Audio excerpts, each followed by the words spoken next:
Hi guys, Harry here from Park Lane Podcast with my reaction to the news that's just come out this evening that Julian Nagelsmann is unlikely the talks will progress any further. It's unlikely he would be the next Tottenham manager, so it looks like he's off the list from the run-in, which is a shame really, but only Tottenham Hotspur can ruin your weekend before, one, the weekend's even started, and two, before we even play. Nobody but Tottenham Hotspur does that, and I'm absolutely convinced that is the case. Honestly, this just sums the club up and sums Daniel Levy up at the moment. It really does. I hate to say it. Club has no ambition at all. I'm reading. This evening, the club has no ambition to take these talks any further. They admire Nagelsmann, but they don't wish to take it any further. We're talking about probably the most exciting manager right now available in world football, in European football. Yeah? Exciting football. I think it'd be the perfect match for Tottenham. There's some jump into Levy's defence, including journalists, including fans, saying that Nagelsmann wouldn't have been the perfect fit for Spurs. I don't believe that. I think it's the perfect fit. You look at the way Nagelsmann plays, you look at the players we've got, you look at the way we can play, and the players coming in next season, like Adoki, how fantastic they would be under him. Bentancur, would be fantastic. There's so many players who'd be fantastic under Nagelsmann. But it just sums the club up, doesn't it, with ambition, not wanting to give. I think it all comes down to not wanting to pay Nagelsmann that much money, but I think mainly it's not giving him the power over transfers. And Nagelsmann's looked at it and gone, you made false promises before, so I'm not coming here. And you can't blame him. He deserves better than Daniel Levy and what this club currently has to offer. But yeah, sad really, because obviously I wanted it to happen, along with a lot of Spurs fans.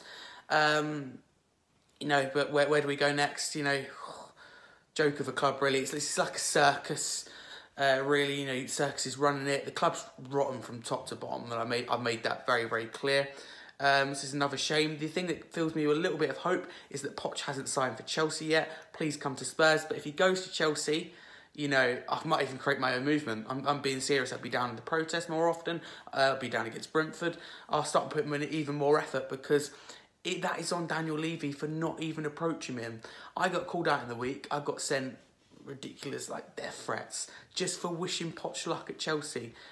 Right? I don't like Chelsea and I don't wish them luck, but I wish him luck and his job at Chelsea, because I made my feelings clear. It's not his fault. How can you blame someone who's not approached?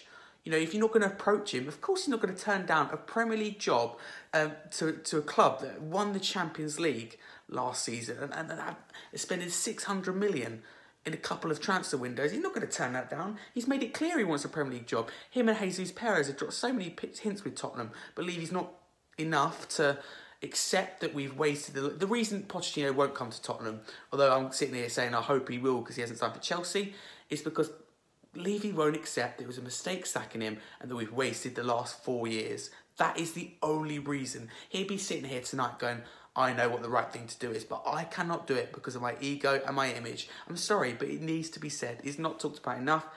So yeah, overall, quick summary, disappointing, but I'm not surprised at all.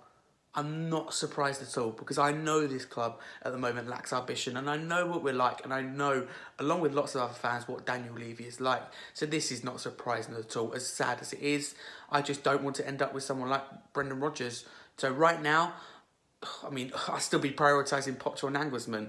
If the club are going to be that difficult and that, then Ruben Amorim I would take. Arne Slot, Feyenoord, fantastic job. But again, if you're not going to be backed, if they're not going to be backed or listened to, and going to be right down the bottom along with the players, a priority at Tottenham, then nobody's going to want to come to this club at the moment. All they're coming for is to play at this nice new stadium. They've no trophies to show for it. Might be even no European football.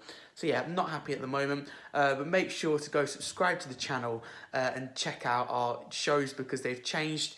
The streaming time has changed to Sunday, 7 p.m. I won't be on this week, but join Luke. I think we'll be on with Dave, Winnie, and a couple of guests as well.